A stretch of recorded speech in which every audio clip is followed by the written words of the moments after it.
तो welcome class, welcome to the new lecture जिसका नाम है लीवर सिरोसिस। जीआईटी का सबसे इम्पोर्टेंट लेक्चर जिसका नाम है लीवर सिरोसिस। हम शुरू करते हैं एक नया टॉपिक, लीवर सिरोसिस। आपके सामने देखिए एक ऐसे लीवर की इमेज है जिसके अंदर सिरोसिस हो चुका है। कि आपको दिख रहा ना, बिल्कुल अलग ही तरह सा गंदा गंदा हार्ड सब्सटेंस दिख रहा है, कुछ नोड्यूल्स वगैरह दिख रहे हैं जो इमेज के अंदर देखिए। ठीक है, तो भाई लीवर सिरोसिस होता क्या है? लीवर के अंदर ना कुछ ऐसे क्रोनिक परमानेंट चेंज हो जाते हैं जो इरिवर्सिबल होते हैं, जिसकी वजह से लीवर काम करना बंद कर देता है। उसको बोलते हैं हम लीवर सिरोसिस। मैंने क्या बताया है? लीवर के अंदर कुछ ऐसे क्रोनिक परमानेंट चेंजेस जिसकी वजह से लीवर काम करना बंद कर दे, वो होता है लीवर सिरोसिस। देखिए, वैसे तो हमारा लीवर इतना कैपेबल है कि 80% तक भी अगर वो पूरा डैमेज हो जाए ना, वो अपने आप को वापस से रीबिल्ड कर लेता है। सबसे ज़्यादा रीजनरेशन की पावर हमारे लीवर के अंदर ही होते हैं। लेकिन हम क्या करते हैं, कभी कभार इस रीजनरेशन पावर का मिसयूज कर देते हैं कि लीवर को इतने टॉक्सिन से एक्सपोज कर देते हैं कि लीवर परमानेंट डैमेज हो जाता है। इसीलिए लीवर सिरोसिस का दूसरा नाम भी होता है एंड स्टेज लीवर डिजीज, यानी लीवर का बिल्कुल एंड स्टेज। ठीक है, तो ये है आपका लीवर सिरोसिस। शुरू करते हैं, काफ़ी इंपॉर्टेंट टॉपिक है जिसके अंदर सबसे पहले इसकी डेफिनेशन। ठीक है, एक क्रोनिक प्रोग्रेसिव, अ क्रोनिक प्रोग्रेसिव, एक क्रोनिक है यानी लंबे टाइम तक, ठीक है, एक्यूट नहीं, क्रोनिक है, प्रोग्रेसिव है यानी जो बढ़ रही है, destruction of liver cell,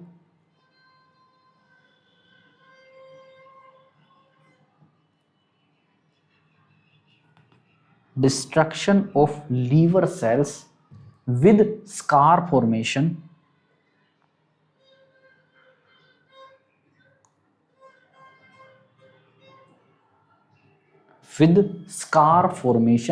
that result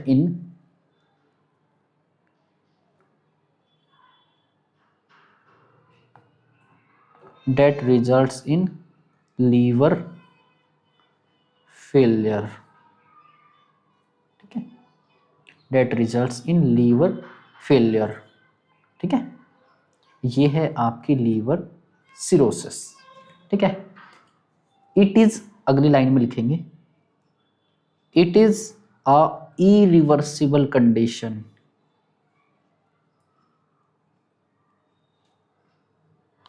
कैसी है ये? इरिवर्सिबल कंडीशन है जिसको वापस से बैक नहीं किया जा सकता। So called end stage liver disease.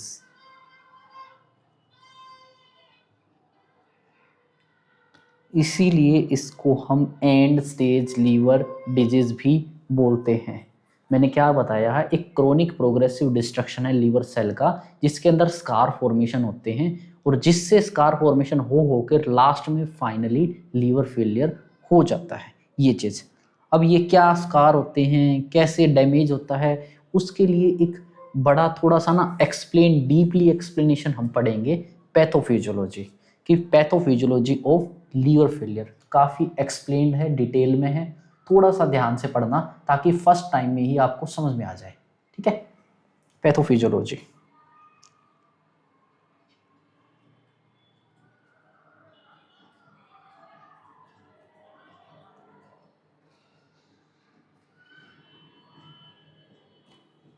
देखिए, पैथोफिजियोलॉजी पढ़ने से पहले आपको एक सेल का नाम मैं बता देता हूं जो आपने शायद पहले नहीं सुना होगा।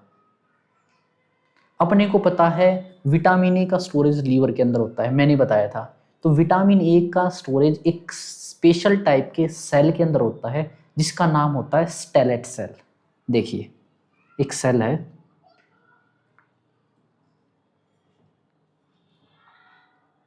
Stellate cells.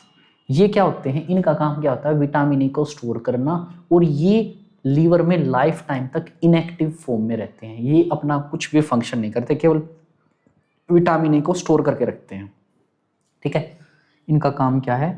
ये क्या करते हैं? स्टोर करते हैं vitamin A and remain inactive,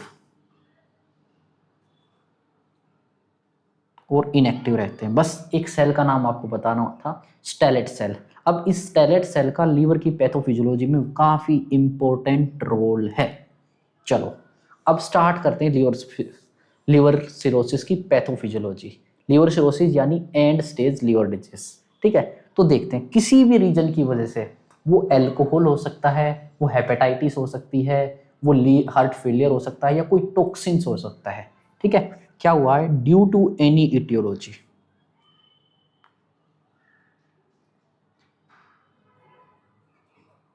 किसी भी इटियोलॉजी की वजह से। ठीक है, क्या हुआ है, ड्यू टू एनी इटियोलॉजी, यहां पे क्या हुआ है, क्रोनिक लीवर इंजरी हो गई है और इन्फ्लामेशन हो गया है।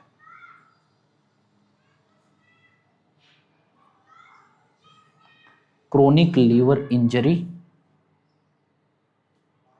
एंड इन्फ्लामेशन, किसी भी रीजन की वजह से क्रोनिक लीवर इंजरी हो गई और इन्फ्लामेशन हो गया। जैसे भाई फैटी लीवर हो गई, सीधी सी बात है, किसी भी रीजन की वजह से फैटी लीवर हो गई। ठीक है, फैटी लीवर भी क्या है, एक टाइप का इन्फ्लामेशन है, एक इंजरी ही है। ठीक है, जिससे क्या हुआ है, इससे क्या हुआ है, क्रोनिक लीवर इंजरी या इन्फ्लामेशन से, ठीक है, हिपेटोसाइट सेल्स डैमेज हो गए हैं। ठीक है, damage in hepatocyte sales,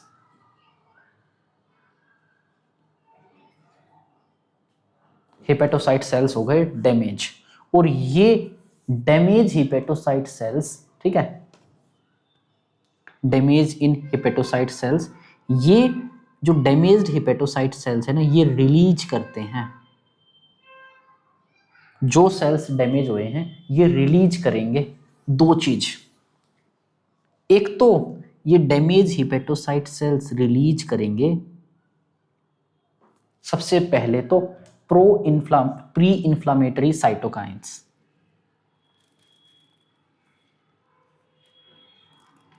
pre inflammatory cytokines.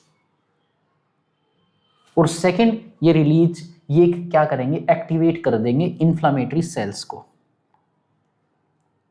Activate inflammatory sales.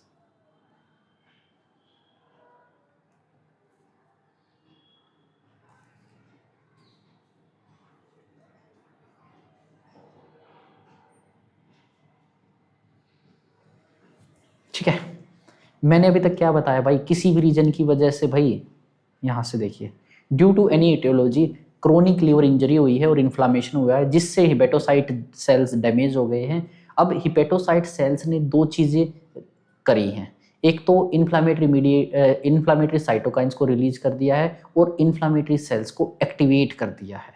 ठीक है, जिससे क्या हुआ है,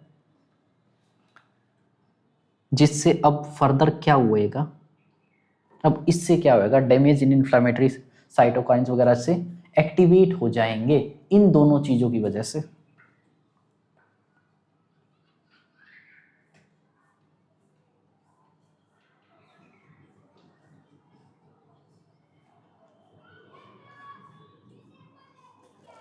ठीक है, डैमेज इन हिपेटोसाइट सेल्स, जिससे रिलीज हो गए प्री इन्फ्लामेटरी साइटोकाइंस और एक्टिवेट हो गए इन्फ्लामेटरी सेल्स, जिससे क्या हुआ है, इन दोनों चीजों की वजह से क्या हुआ है, यहां पे अब एक्टिवेट हो गए एक सेल्स, जिसका मैंने शुरुआत में जिक्र किया था, कौन से सेल, स्टेलेट सेल्स। ठीक है, कौन से सेल है ये, स्टेलेट सेल। एक्टिवेशन ऑफ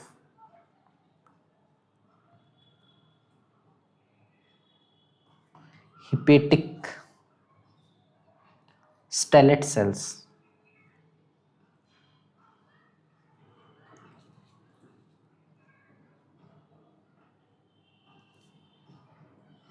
अब ये स्टेलेट सेल एक्टिवेट हो गए।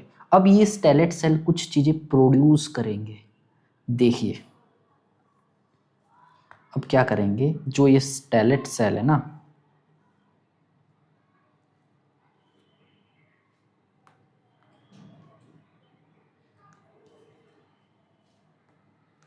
अब ये स्टेलेट सेल प्रोड्यूस करेंगे दो चीज, कौन सी दो चीज देखिए।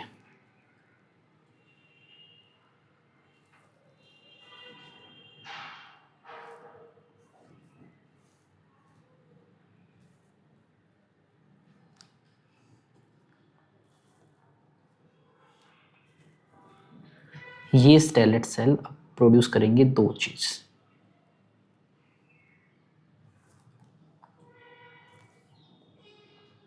सबसे पहले तो ये रिलीज करेंगे ECM protein, extracellular matrix protein, और दूसरा ये रिलीज करेंगे टीजीएफ और टीएनएफ। टीजीएफ और साथ में TNF, tissue necrotizing factor, tissue necrotizing factor भी अल्फा वाला, ठीक है। टीजीएफ और टीएनएफ और extracellular matrix protein. Extracellular matrix protein भी दो टाइप का रिलीज करेंगे, एक तो कोलेजन नंबर 1 और एक collagen number 3, collagen first and collagen 3, collagen first और कोलेजन 3, ठीक है।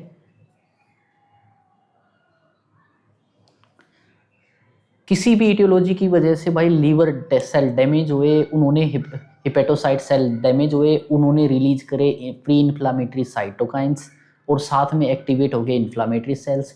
इन दोनों के इसके एक्टिवेशन और इन्फ्लामेटरी साइटोकाइंस की वजह से स्टेलेट सेल एक्टिवेट हो गए। स्टेलेट सेल ने प्रोड्यूस करी दो चीज, ईसीएम प्रोटीन और टीजीएफ और टीएनएफ, ठीक है। बस इतना। अब इससे क्या होएगा, इनके रिलीज होने से क्या होएगा, ये क्या होएगा, इससे क्या होएगा, ये कोज करेंगे क्या, it cause fibrosis of tissue. Liver के अंदर टिश्यू का फाइब्रोसिस शुरू हो जाएगा, ठीक है। अब फाइब्रोसिस से क्या होएगा, अगला स्टेज, फाइब्रोटिक टिश्यू है ना, अब नॉर्मल टिश्यू को रिप्लेस करने लग जाएगा। Fibrotic tissue replace normal tissue,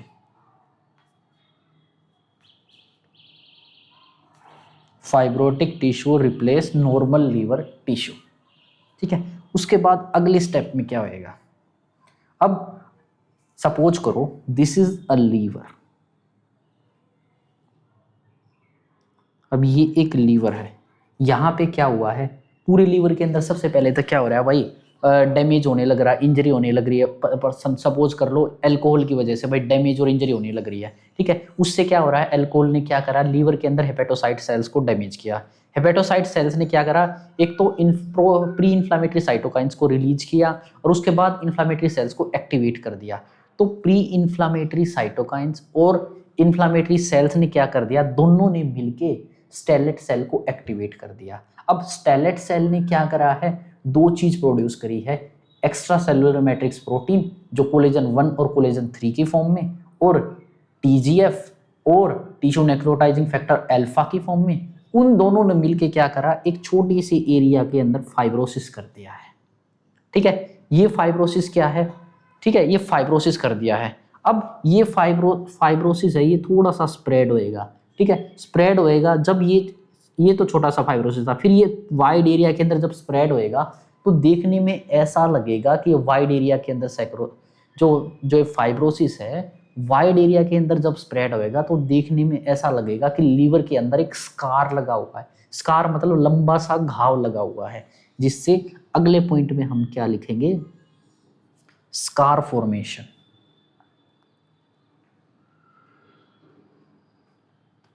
scar formation हो जाएगा, ठीक है। अब स्कार फॉर्मेशन हुआ है तो लीवर के अंदर डैमेज हुआ है, क्या हुआ है, लीवर के अंदर डैमेज हुआ है। तो अगर लीवर के अंदर डैमेज होएगा तो लीवर के अंदर क्या होती है, रीजनरेशन की पावर होती है। अब लीवर की रीजनरेशन पावर एक्टिवेट हो जाएगी, वैसे तो साथ साथ एक्टिवेट है लेकिन यहाँ पे और एक्टिवेट हो जाएगी, और एक्टिवेट होके जो ये स्कार टिश्यू है ना, इसके चारों तरफ एक नोड्यूल का फॉर्मेशन कर देगी, एक अलग से नोड्यूल बना देगी उसके, ठीक है। तो ये क्या होएगा, हिपेटोसाइट सेल्स, अगले पॉइंट में हम लिखेंगे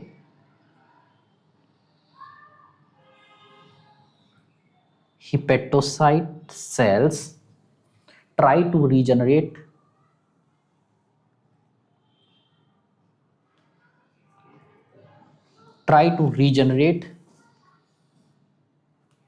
try to regenerate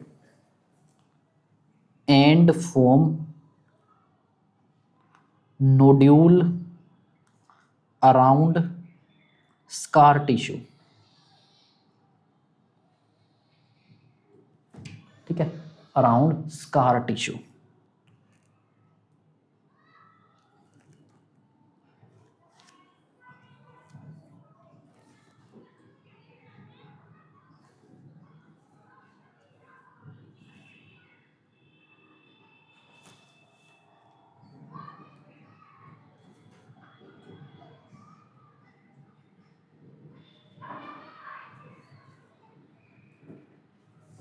ठीक है, तो क्या हुआ है, स्कार फॉर्मेशन हो गया है. अब लीवर के सेल ने रीजनरेट करने के चक्कर में इस स्कार के चारों तरफ एक नोड्यूल फॉर्म कर दिया है.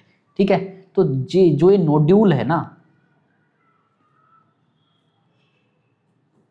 ठीक है, ये देखिए लीवर के अंदर क्या हुआ है. सबसे पहले तो भाई यहाँ पे पूरी की पूरी एक लीवर का स्ट्रक्चर देखिए. लीवर के अंदर क्या हो रहा है, डैमेज हो रहा है. ठीक है, लीवर के अंदर क्या हुआ है, देखिए यहाँ पे लीवर के अंदर डैमेज हुआ. लगातार लंबे टाइम तक पर्सन एल्कोहल लेता रहा, उससे क्या हुआ, हेपेटोसाइट सेल्स है लीवर के अंदर, छोटे छोटे बहुत सारे हेपेटोसाइट सेल्स है, हजारों लाखों. ठीक है, ये हेपेटोसाइट सेल्स डैमेज हो गए. इन हेपेटोसाइट सेल्स ने क्या करा है, ठीक है, इन हेपेटोसाइट सेल्स ने क्या करा है, सबसे पहले क्या करा है, एक तो इन्फ्लामेटरी मीडिएट साइटोकाइंस रिलीज कर दिए. ठीक है, उसके बाद इन्फ्लामेटरी सेल्स को रिलीज कर दिया. इन इन्फ्लामेटरी साइटोकाइंस और इन्फ्लामेटरी सेल्स ने मिलके क्या करा, इन दोनों ने मिलके क्या करा, स्टेलेट सेल को एक्टिवेट कर दिया. अब स्टेलेट सेल ने क्या करा, इन्होंने स्टेलेट सेल ने दो चीज प्रोड्यूस करी. एक तो ईसीएम प्रोटीन और एक रिलीज करा है टीजीएफ और टीएनएफ, टिश्यू नेक्रोटाइजिंग फैक्टर वाला. ठीक है, टीजीएफ और टीएनएफ, टीजीएफ और टीएनएफ रिलीज करा. अब टीजीएफ टीएनएफ इन सारों ने मिलके क्या करा है, इस छोटे सी लीवर के अंदर एक छोटा सा क्या कर दिया है, फाइब्रोसिस कर दिया है. थोड़े से एरिया के अंदर, एक छोटे से पार्ट के अंदर फाइब्रोसिस कर दिया है. अब ये फाइब्रोसिस क्या करेगा, आसपास के एरिया के अंदर स्प्रेड होएगा. ठीक है, स्प्रेड हो गया, लो जी ये स्प्रेड हो गया. तो अब क्या करेंगे, लीवर की रीजनरेशन की पावर जागेगी, और लीवर की रीजनरेशन की पावर क्या करेगी, इसके चारों तरफ ना एक नोड्यूल फॉर्म कर देगी. लो जी ये नोड्यूल फॉर्म हो गया. तो जब ये नोड्यूल फॉर्म होता है ना, तो ये एरिया कंप्लीटली पैक हो जाता है. और ये एरिया कंप्लीटली पैक हो गया तो यहाँ पे लीवर का ब्लड सर्कुलेशन, लीवर का फंक्शन, सब कुछ इस एरिया का डैमेज हो जाता है. ठीक है, नोड्यूल बनने के चक्कर में क्या हो जाता है, यहाँ का स्ट्रक्चर और यहाँ का फंक्शन खराब हो जाता है.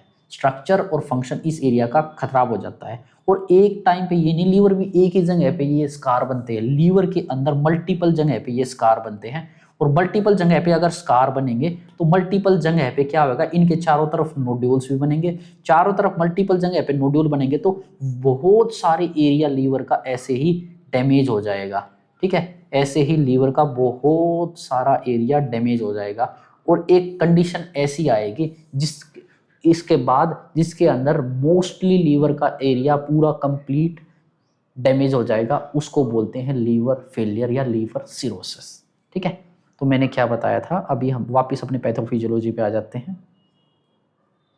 हिपेटोसाइट सेल्स ने क्या करा है, रीजनरेशन करने की कोशिश करी और इस स्कार के चारों तरफ भाई नोड्यूल्स बना दिए हैं. ठीक है, नोड्यूल्स बना दिए, तो नोड्यूल्स से क्या करे, ठीक है, इन नोड्यूल्स ने क्या किया, these nodules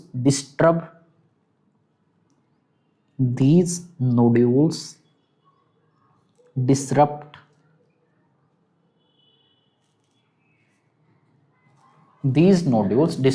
normal liver structure and function. Liver के नॉर्मल स्ट्रक्चर और फंक्शन को डिस्टर्ब करना इन्होंने शुरू कर दिया. ठीक है, रीजनरेट। ओके,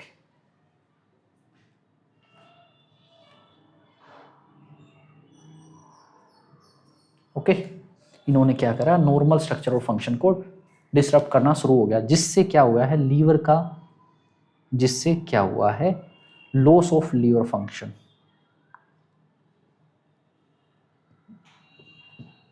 लीवर का फंक्शन लॉस हो गया, जिससे क्या हो गया, अगली लीवर का फंक्शन डिस्टर्ब हो गया, लीवर के अंदर बहुत जगह के अंदर स्कार बन गए, नोड्यूल बन गए, जिससे क्या होगा अगली स्टेज के अंदर लीवर के अंदर देखने को मिल गया अपने को portal hypertension and other complications.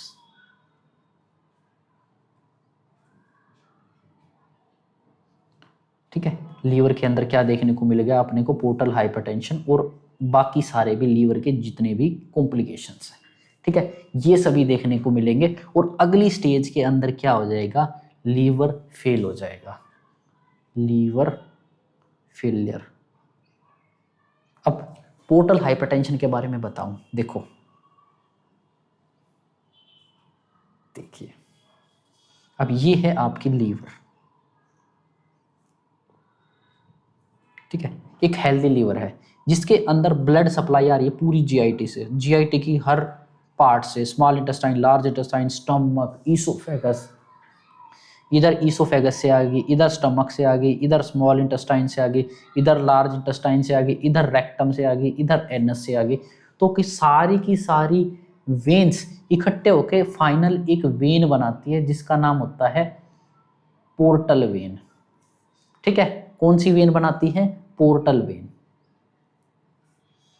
Portal vein, सारी मिलके एक वेन बनाती है पोर्टल वेन, जो न्यूट्रिशन वाला ब्लड लीवर के पास लेके जाती है और लीवर से ये ब्लड जाता है हार्ट के पास। ये सर्कुलेशन रहता है पोर्टल हिपेटो पोर्टल सर्कुलेशन, जो मैंने आपको एनाटॉमी फिजियो के अंदर बताया था। तो अब लीवर के अंदर क्या हो गया है, बहुत सारे नोड्यूल्स फॉर्म हो गए हैं, बहुत सारे स्कार बन चुके हैं, फाइब्रोसिस हो चुका है लीवर के अंदर।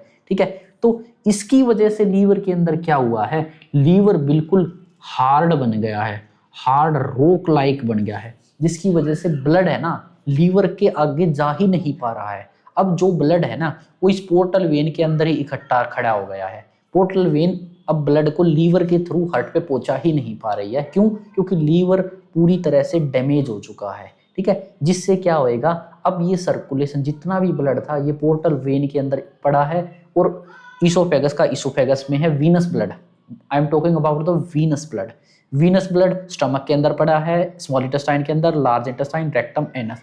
जो ब्लड वीनस का जहां से आना था वो उसी लोकेशन पे पड़ा है। ठीक है, जिससे पोर्टल वेन के अंदर ना ब्लड का वॉल्यूम बढ़ने लग जाता है और धीरे धीरे बढ़ता बढ़ता वो बहुत ज़्यादा एक्सपोनेंशियली इंक्रीज हो जाता है। और जब भी कहीं पे ब्लड बढ़ता है, वॉल्यूम बढ़ता है, तो वॉल्यूम के साथ प्रेशर भी बढ़ता है और प्रेशर बढ़ना यानी हाइपरटेंशन किसके अंदर, पोर्टल वेन के अंदर। तो इसको बोलते हैं हम पोर्टल हाइपरटेंशन। ठीक है, ये चीज अपने को देखने को मिलेगी।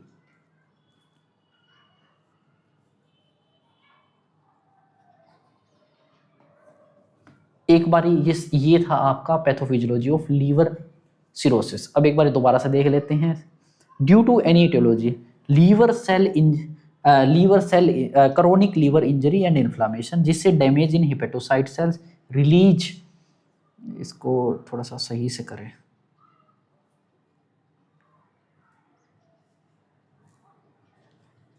एक तो रिलीज हो गए इन्फ्लामेटरी मीडिएटर्स और साथ में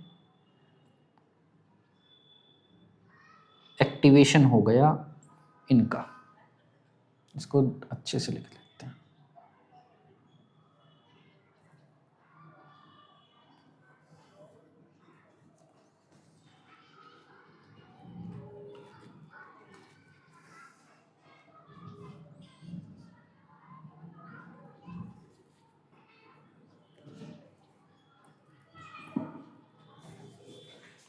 ठीक है, इस तरीके से।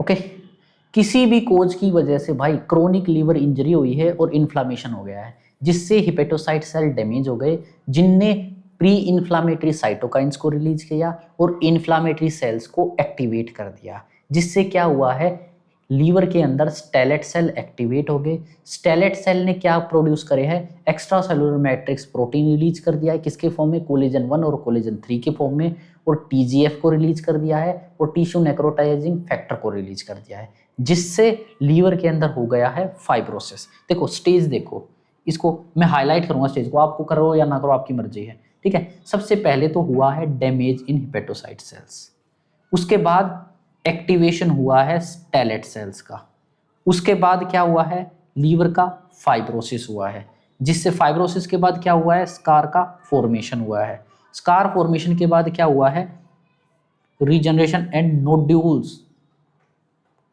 और नोड्यूल फॉर्म हुआ है। नोड्यूल फॉर्म होने के बाद क्या हुआ है, लॉस ऑफ लीवर फंक्शन हुआ है, जिससे पोर्टल हाइपरटेंशन हुई है, और फाइनली लीवर फेलियर हुआ है। These are the main important points जो मैंने हाईलाइट कर रखे हैं। देखिए आप बीच के पॉइंट्स को छोड़ सकते हो।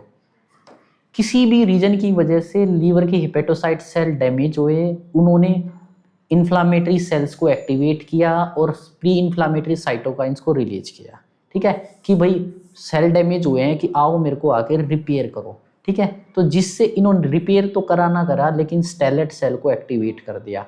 स्टेलेट सेल ने भाई दो चीज रिलीज कर दी, ईसीएम प्रोटीन को और टीजीएफ टीएनएफ को, ठीक है। अब इन्होंने क्या करा है, लीवर के अंदर फाइब्रोसिस फॉर्म कर दिया।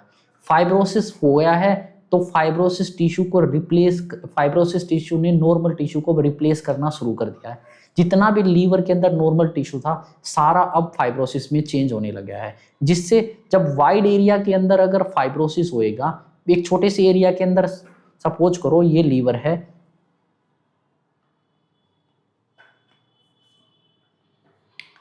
ये लीवर है, लीवर के अगर छोटे से एरिया के अंदर फाइब्रोसिस हुआ है तो फाइब्रोसिस है। लेकिन अगर ये फाइब्रोसिस वाइड एरिया के अंदर हो चुका है तो इसको फाइब्रोसिस नहीं कहेंगे, इसको स्कार फॉर्मेशन कहेंगे। तो अब ये बहुत ज्यादा वाइड एरिया के अंदर फाइब्रोसिस हो गया है, जिससे जिसको हमने नाम दे दिया अब स्कार फॉर्मेशन। अब स्कार फॉर्मेशन हो गया है तो क्या करेगा, लीवर का रीजनरेशन पावर अब एक्टिवेट हो गया, और ये क्या करेगा, उस स्कार के चारों तरफ एक नोड्यूल फॉर्म कर देगा, जिससे जो स्कार के अंदर वाला हिस्से का स्ट्रक्चर और फंक्शन डिस्टर्ब हो जाएगा, डैमेज हो जाएगा, जिससे बहुत, अगर लीवर के अंदर एक टाइम पे बहुत सारे मल्टीपल स्कार फॉर्मेशन होंगे तो मल्टीपल एरिया के अंदर लीवर का फंक्शन डैमेज होएगा, जिससे लीवर के अंदर कॉम्प्लिकेशन देखने को मिलेंगे, जैसे पोर्टल हाइपरटेंशन। पोर्टल हाइपरटेंशन के बाद फाइनली लीवर के अंदर लीवर चेंज हो जाएगी फेलियर के अंदर, ठीक है। तो ये था आपका वाइड बड़ा सा एक्सप्लेन्ड पैथोफिजियोलॉजी। अगर इतना याद रहता है तो अच्छी बात है, अगर नहीं रहता तो इसको बिल्कुल शॉर्ट फॉर्म में याद रखवा देता हूँ। 4 पॉइंट के अंदर इसको खत्म करते हैं। देखिए सबसे पहले क्रोनिक लीवर इंजरी, किसी भी रीजन की वजह से क्रोनिक लीवर इंजरी हुई, ठीक है, वो याद रखो ना रखो ये देख लो एक बारी, अगर वो याद नहीं रह रहा है तो इसको देख लो। क्रोनिक लीवर इंजरी हुई जिससे लीवर के अंदर इन्फ्लामेशन हो गया, ठीक है, इन्फ्लामेशन हो गया यानी डैमेज हो गया। इन्फ्लामेशन होने के बाद यहाँ पे क्या हुआ, स्टेलेट सेल एक्टिवेट हो गए, activation of stellate cell.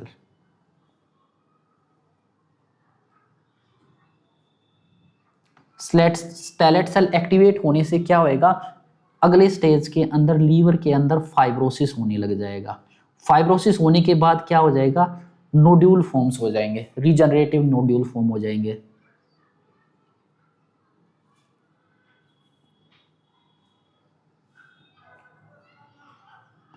Formation of regenerative nodule,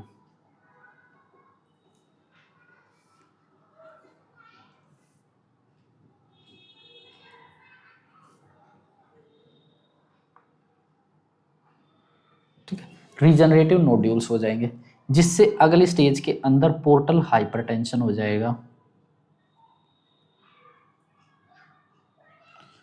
जिससे फाइनली लीवर फेल हो जाएगी।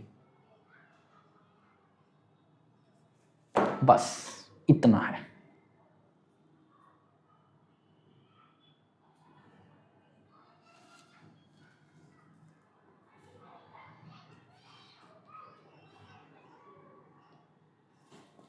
ठीक है, ये था छोटा सा आपका लीवर सिरोसिस का पैथोफिजियोलॉजी।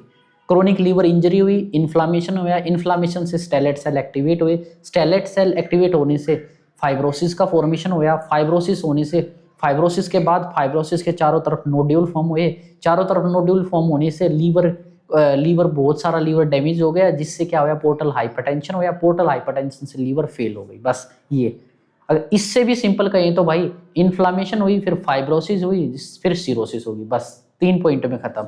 सबसे पहले इन्फ्लामेशन हुई, इन्फ्लामेशन के बाद फाइब्रोसिस हुई, फाइब्रोसिस के बाद सिरोसिस हुई, बस इससे छोटा और कुछ नहीं करा सकता। अगर इतना भी याद नहीं रख पाते तो कोई बात नहीं, पैथोफिजियोलॉजी कोई आपसे नहीं पूछेगा, ठीक है। अब पैथोफिजियोलॉजी आपकी हो गई फिनिश। अब बात करते हैं हम टाइप ऑफ लीवर सिरोसिस।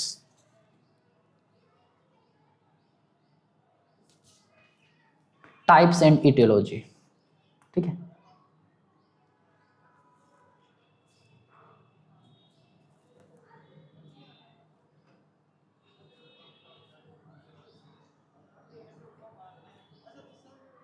अब बात करते हैं हम types and etiology. Liver failure कितने टाइप का होता है और क्या इसका इटियोलॉजी होती है। सबसे पहला type alcohol cirrhosis,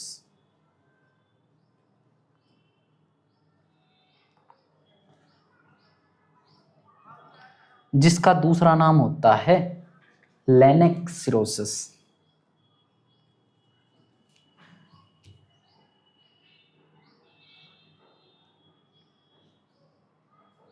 Laennec cirrhosis,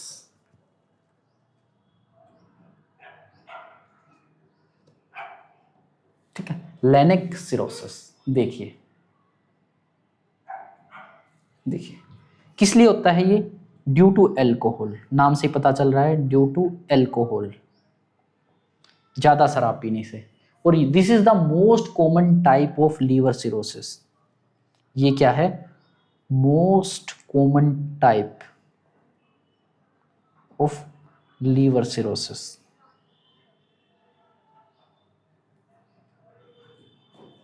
most common type of liver cirrhosis है कौन सा, अल्कोहल सिरोसिस, ठीक है। इसको सबसे पहले हाईलाइट कीजिए।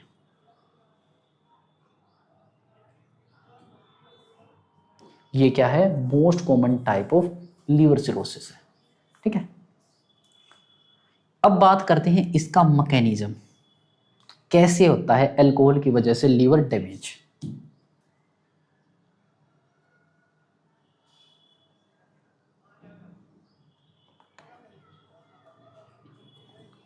Mechanism, mechanism of alcohol cirrhosis. देखिए कोई भी पर्सन अल्कोहल कंज्यूम करता है तो अल्कोहल हमारी बॉडी के लिए टॉक्सिन है। अल्कोहल डायरेक्टली कभी भी मेटाबोलाइज नहीं होता, ठीक है। देखिए किसी भी पर्सन ने क्या किया है, अल्कोहल कंज्यूम किया है, ठीक है। ये अल्कोहल जाता है अपनी लीवर के पास, सीधा पहुंचता है लीवर के पास। कहाँ पे पहुंचा है, लीवर के पास। और लीवर के अंदर अल्कोहल को डाइजेस्ट करने के लिए एक एंजाइम प्रेजेंट होती है, जिसका नाम होता है अल्कोहल डीहाइड्रोजिनेस। क्या नाम है, अल्कोहल डीहाइड्रोजिनेस, ठीक है। लीवर के अंदर एक एंजाइम है अल्कोहल डीहाइड्रोजिनेस एंजाइम, ठीक है। अब अल्कोहल हाइड्रोजिनेस है ना, ये अल्कोहल को कन्वर्ट करती है एसिटाइल एल्डिहाइड के अंदर, एसिटाइल एल्डिहाइड,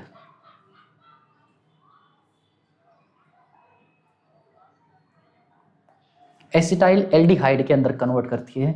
ये acetyl aldehyde very very toxic substance है अपनी बॉडी के लिए, ठीक है। तो एसिटाइल एल्डिहाइड में कन्वर्ट करती है। अब इस एसिटाइल जो हाईली टॉक्सिक सब्सटेंस है, इसको अब लेस टॉक्सिक सब्सटेंस के अंदर कन्वर्ट करना है। लेस टॉक्सिक सब्सटेंस क्या है, ठीक है। ये कन्वर्ट होता है एसीटेट के अंदर, किसके अंदर, एसीटेट, ठीक है। अब एसीटेट के अंदर कन्वर्ट करने के लिए भी लीवर के अंदर एक और एंजाइम होती है, एल्डिहाइड डिहाइड्रोजिनेस, एल्डिहाइड डिहाइड्रोजिनेस,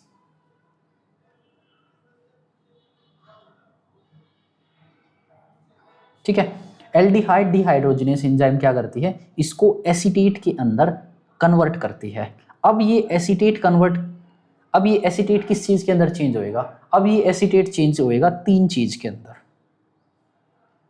अब जो ये एसीटेट है, जो एसीटेट बॉडी के अंदर बन गया है, अब ये एसीटेट फाइनली कन्वर्ट होएगा 3 चीजों के अंदर। सबसे पहले तो फैटी एसिड के अंदर, जो लीवर के अंदर एक्युमुलेट हो जाएगा फैटी एसिड, ठीक है, जो बनाएगा लीवर को फैटी, यानी फैटी लीवर, ठीक है। उसके बाद ये वेस्ट प्रोडक्ट बनेंगे इसके अंदर, एक तो कार्बन डाइऑक्साइड और एक वाटर, बस। This is the mechanism of alcohol cirrhosis. अब देखिए, आपने पहले तो ये पता होना चाहिए कि लीवर कैसे अल्कोहल को मेटाबोलाइज करती है। कैसे करती है, लीवर के अंदर 2 एंजाइम होती है, अल्कोहल डिहाइड्रोजिनेस और एसिटाइल डिहाइड्रोजिनेस, ठीक है। तो अल्कोहल क्या होता है, एसिटाइल एल्डिहाइड में कन्वर्ट होता है, जो वेरी वेरी टॉक्सिक है। ये क्या है, हाईली टॉक्सिक सब्सटेंस है, ठीक है, हाईली टॉक्सिक सब्सटेंस है। कौन सा, एसिटाइल एल्डिहाइड। अब एसिटाइल एल्डिहाइड कन्वर्ट होता है एसीटेट के अंदर, इसको कन्वर्ट कराती है एल्डिहाइड डिहाइड्रोजिनेस। अब एसीटेट कन्वर्ट होता है फैटी एसिड के अंदर। ये फैटी एसिड क्या होता है, लीवर के अंदर स्टोर हो जाता है, लीवर को फैटी बनाता है, जिससे फैटी लीवर डिजीज हो जाती है। और वेस्ट प्रोडक्ट जैसे कार्बन डाइऑक्साइड जो बॉडी से एक्सक्रीट हो जाती है, पानी जो यूज हो जाता है, ठीक है। तो कोई भी अल्कोहल पर्सन लेता है तो इस तरह से उसका मेटाबॉलिज्म होता है। अब देखिए, लीवर की एक कैपेसिटी होती है, लीवर की कुछ कैपेसिटी है कि वो कितनी एंजाइम बना सकता है। लीवर कुछ एक स्पेसिफिक अमाउंट के अंदर ही अल्कोहल डिहाइड्रोजिनेस और एसिटाइल डिहाइड्रोजिनेस एंजाइम बना सकता है, लेकिन पर्सन की कोई कैपेसिटी नहीं होती। जिसको अल्कोहल पीना है वो तो पीता ही जाता है, वो तो अपनी कैपेसिटी बढ़ाता जाता है, लेकिन लीवर की तो एक कैपेसिटी होती है, ठीक है। जो बंदा पी रहा है उसकी कैपेसिटी नहीं है, वो आज 1 पैग ला रहा है, कल 4 पैग लगाएगा, 1 महीने बाद वो 1 बोतल खींच देगा, ठीक है। ये उसकी कैपेसिटी है उसके मूड के ऊपर, लेकिन लीवर की कैपेसिटी है जेन्युइन, वो नहीं बढ़ सकती, पर्सन की कैपेसिटी बढ़ सकती है। तो इससे क्या होता है, लीवर के ऊपर स्ट्रेस पड़ता है। स्ट्रेस पड़ने से क्या होता है, लीवर जैसे अल्कोहल एसिटाइल एल्डिहाइड में कन्वर्ट हो गया। अब ये एसिटाइल एल्डिहाइड हाईली टॉक्सिक है, अब ये टॉक्सिक सब्सटेंस को एसीटेट में कन्वर्ट होने के लिए एल्डिहाइड डिहाइड्रोजिनेस एंजाइम की शॉर्टेज हो जाती है, जिससे क्या हो जाता है, ये एसिटाइल एल्डिहाइड लीवर को डैमेज करता है, फिर उधर से एसीटेट भी डैमेज करता है। फाइनली फैटी एसिड अगर मेटाबोलाइज होकर फैटी एसिड तक पहुंच भी जाता है तो ये फैटी एसिड भी लीवर को डैमेज ही करता है, जिससे पेशेंट के अंदर सिरोसिस लीवर डिजीज होने के चांसेस बढ़ते जाते हैं और एक टाइम पे आके सिरोसिस हो जाती है और सिरोसिस के बाद लीवर फेल हो जाती है, ठीक है। तो ये था आपका अल्कोहल सिरोसिस, ठीक है।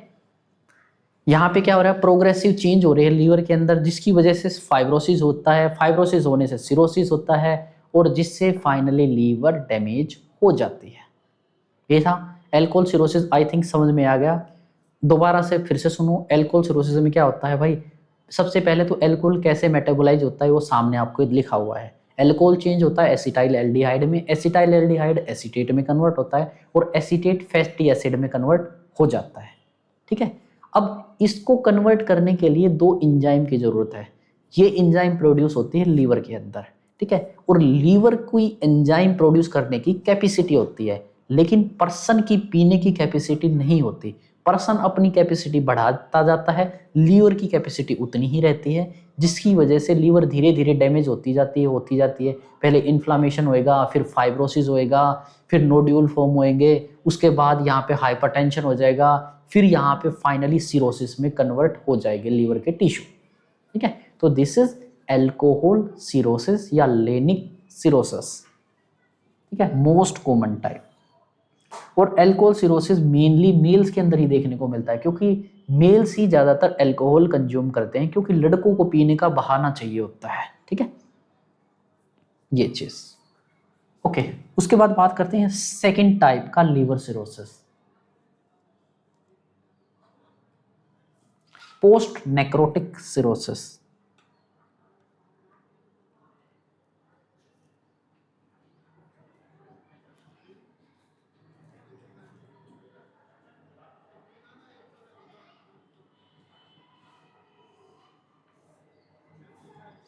पोस्ट नेक्रोटिक, भाई अगर किसी पर्सन को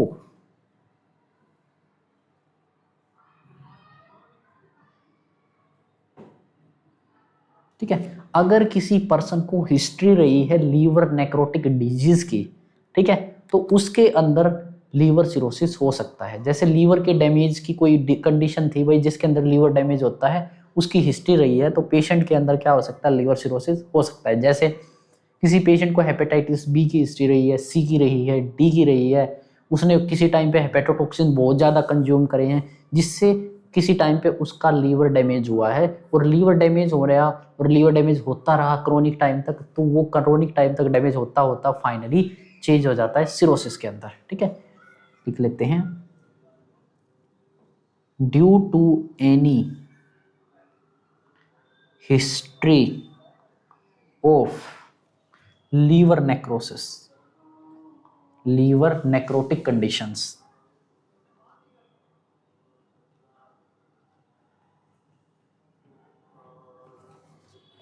liver necrotic conditions,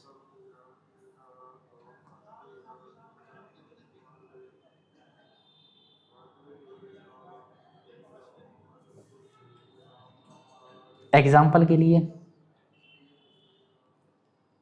hepatitis B, hepatitis C, ठीक है, हिपेटोटॉक्सिन ड्रग्स,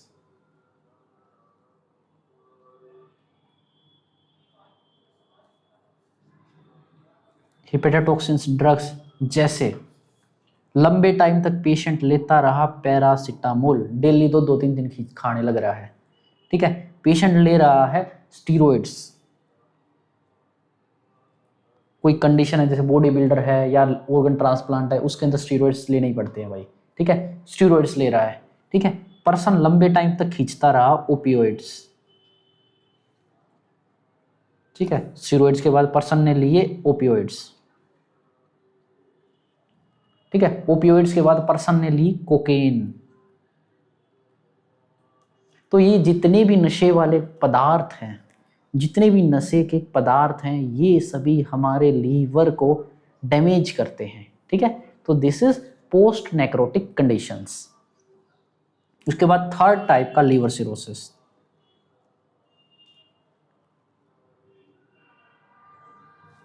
जो है बाइलरी सिरोसिस।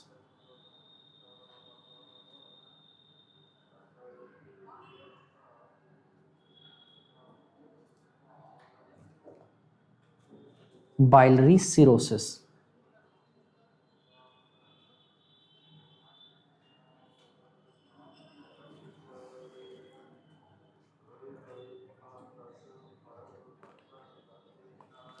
बाइलरी सिरोसिस, ठीक है भाई। अगर सिरोसिस हो जाना due to chronic bile obstruction, इसके अंदर लिखेंगे cirrhosis occurs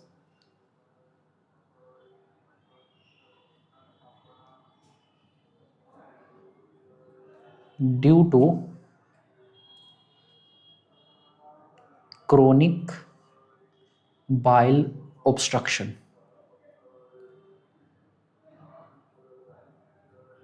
due to chronic bile obstruction. अब आप कहोगे ये कैसे हो गया?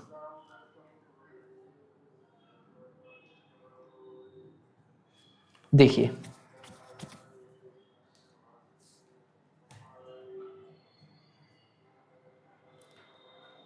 This is the liver. देखिए, किसी पर्सन की लीवर थी, लीवर के अंदर बाइल प्रोड्यूस होता है, राइट हेपेटिक डक्ट और लेफ्ट हेपेटिक डक्ट बिना मिल के बनाती है कॉमन हेपेटिक डक्ट। ये कॉमन हेपेटिक डक्ट से एक डक्ट जुड़ती है जिसका नाम होता है सिस्टिक डक्ट, जो गोल ब्लैडर से कनेक्ट होती है, और ये सिस्टिक डक्ट और कॉमन हेपेटिक डक्ट मिलके बनाती है कॉमन बाइल डक्ट, और ये कॉमन बाइल डक्ट कनेक्ट होता है पेनक्रियाज से, पेनक्रियाटिक डक्ट से, और यहाँ से ये रिलीज हो जाता है ड्यूडेनम के अंदर।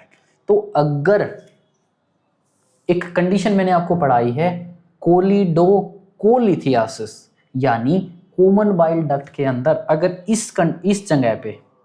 अगर इस जगह पे आके कोई स्टोन आके ऑब्स्ट्रक्ट हो गया, स्टोन आके अटक गया, जिससे क्या होएगा, बाइल का फ्लो, फॉरवर्ड फ्लो रुक जाएगा। अब बाइल आगे की तरफ नहीं जाएगी, जाना कैसे चाहिए था, बाइल को इधर से आ गई, इधर आई, इधर आई और इधर आई और फिर इधर आ गई, ठीक है, या तो स्टोन इधर आ जाए या स्टोन मान लो यहाँ पे अटक गया, लो जी, ठीक है। अब आगे की तरफ से फॉरवर्ड फ्लो तो नहीं हो रहा बाइल का, बीच में अटक गया है।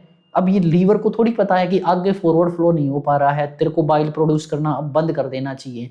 आगे फ्लो हो नहीं रहा है, बाइल बाहर निकल नहीं रहा है, लीवर के अंदर बाइल का प्रोडक्शन कंटिन्यू है, जिससे क्या होएगा, लीवर के हिपेटोसाइट सेल्स के अंदर हर तरफ बाइल इकट्ठा होना शुरू हो जाएगा, जिससे लीवर के अंदर कंजेशन हो जाएगा, लीवर पूरी स्वोलन हो जाएगी। ठीक है, यहाँ पे क्या हुआ है, बाइल का कलेक्शन होना शुरू हो गया। बाइल का कलेक्शन क्यों हो रहा है, क्योंकि बाइल को बाहर निकलने का रास्ता ही नहीं मिल रहा। क्यों, क्योंकि बीच में स्टोन अटका हुआ है। ठीक है, जिसने स्टोन ने क्या हुआ है, बाइल का फ्लो रोक दिया है, जिससे बाइल का बैक फ्लो स्टार्ट हो गया। बैक फ्लो स्टार्ट हो गया है, ठीक है, बैक फ्लो स्टार्ट होने के बाद लीवर बाइल यहीं पे इकट्ठा होना शुरू हो गया। सेल्स, हिपेटोसाइट सेल्स अब भी बाइल को प्रोड्यूस करने लग रहे हैं, जिससे पूरे लीवर के अंदर बाइल फुल हो गया, जिससे बाइल का कलेक्शन हो गया, लीवर हो गई सोलन। सोलन होने से यहाँ पे क्या हो गया, लीवर के अंदर डैमेज होना शुरू हो गया, और डैमेज हुआ, ये लंबे टाइम तक चलते रहा, तो यहाँ पे फाइब्रोसिस हो जाएगा, फिर नोड्यूल फॉर्म हो जाएगा, फिर फाइनली चेंज हो जाएगी सिरोसिस के अंदर। This is the biliary cirrhosis, understand.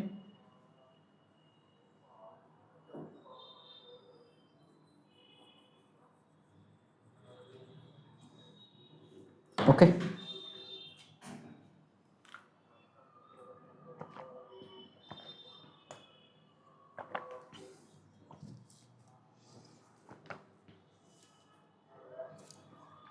यहां पे लिखो कोलेडो कोलिथियासिस, यानी stone in common bile duct. ठीक है, जिससे क्या हुआ है, डिक्रीज बाइल आउटफ्लो, जिससे लीवर कंजेशन,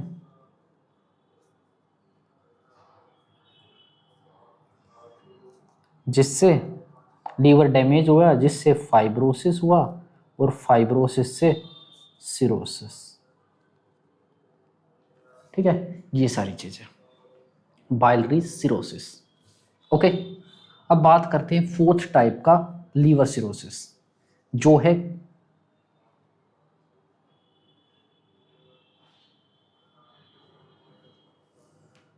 कार्डियक सिरोसिस।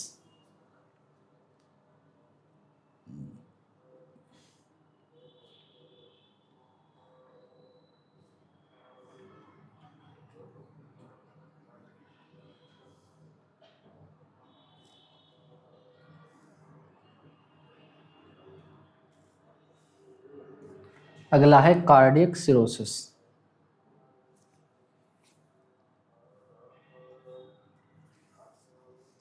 अब ये कार्डियक सिरोसिस क्या होता है, देखिए,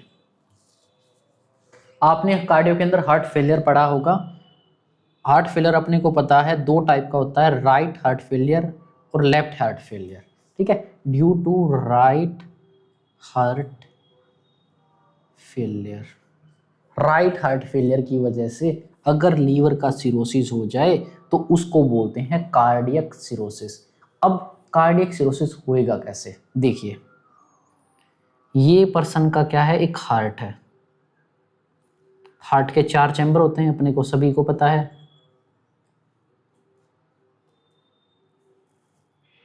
ये देखिए हार्ट है,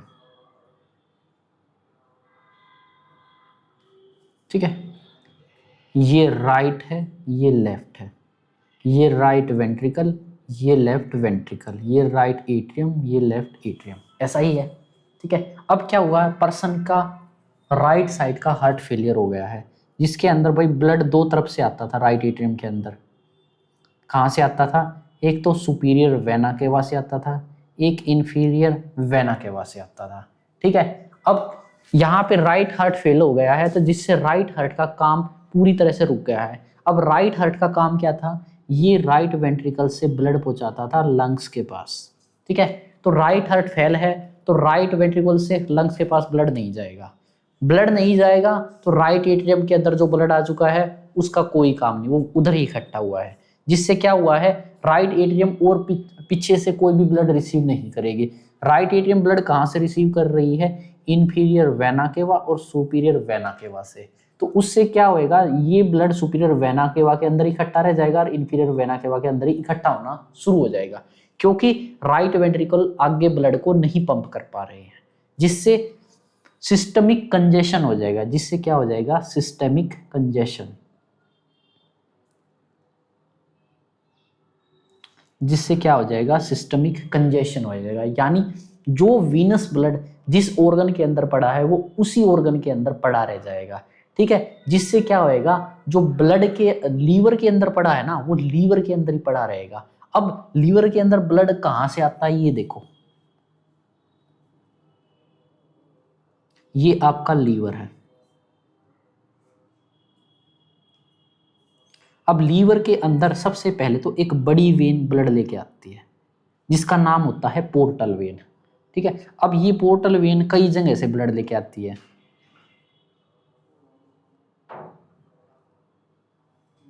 देखिए कहाँ कहाँ से ब्लड लेके आती है। सबसे पहले तो ये लेके आती है ईसोफेगस से, और आता है स्टमक से, और आता है आपका स्मॉल इंटेस्टाइन से, और आता है लार्ज इंटेस्टाइन से, और आता है रेक्टम और एनस से। ठीक है, इस तरह से ब्लड लेके आती है आपकी वेन्स। किसके अंदर कनेक्ट करते हैं ये ब्लड को सारे को, इसको किस नाम से जाना जाता है, पोर्टल वेन। ठीक है, ईसोफेगस से वेन ब्लड लेके आई, पोर्टल वेन से कनेक्ट हुई और गई लीवर के पास। ठीक है, ऐसे स्टमक से जो वेन आई वो पोर्टल वेन में कनेक्ट हुई। ठीक है, पोर्टल वेन एक मेजर वेसल है जो इनसे ऐसे कनेक्ट रहती है।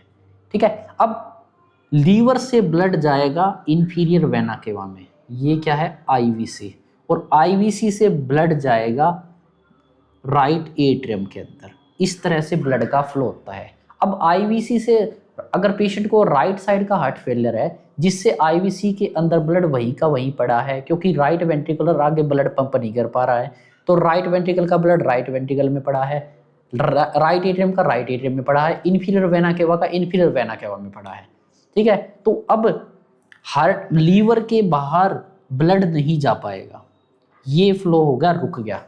लेकिन जो पोर्टल वेन के अंदर ब्लड आ रहा है वो आ ही रहा है। ठीक है, अब ईसोफेगस से ब्लड ड्रेन होके आ ही रहा है, इधर से भी आ रहा है, इधर से भी आ रहा है, ये आ गया, ये आ गया, और ये सारा ब्लड लीवर के अंदर एक्यूमुलेट होना शुरू हो जाएगा, जिससे लीवर के अंदर प्रेशर बढ़ना लग जाएगा, जिससे लीवर के अंदर डैमेज होना शुरू हो जाएगा, जिससे लंबे टाइम तक लीवर के अंदर सिरोसिस लाइक कंडीशन क्रिएट हो जाएगी। ठीक है, तो ये था आपका cardiac cirrhosis.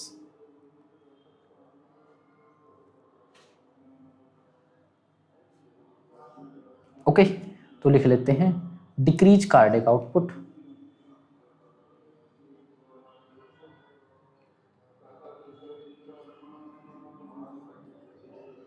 Cardiac output decrease हुआ, जिससे सिस्टमिक कंजेशन हुआ,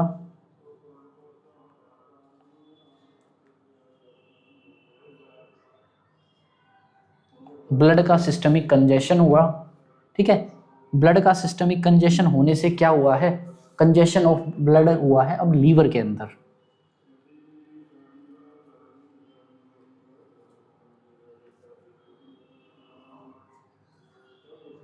लीवर के अंदर भी कंजेशन हो गया, पूरी सिस्टम में हुआ है तो लीवर के अंदर भी हो गया भाई, लीवर का ब्लड भी लीवर के अंदर ही पड़ा रहेगा, जिससे पोर्टल हाइपरटेंशन हो गया। पोर्टल हाइपरटेंशन यानी इस पोर्टल वेन के अंदर भी भाई ब्लड का वॉल्यूम बढ़ने लग गया, वॉल्यूम बढ़ने लग गया तो यहाँ पे प्रेशर भी बढ़ने लग गया, यानी पोर्टल हाइपरटेंशन हो गया है। अब पोर्टल हाइपरटेंशन से क्या होएगा, ठीक है, result in finally result in enlarged idiomatous enlarged idiomatous and edematous, ठीक है, एडिमेटस एंड कंजस्टेड लीवर।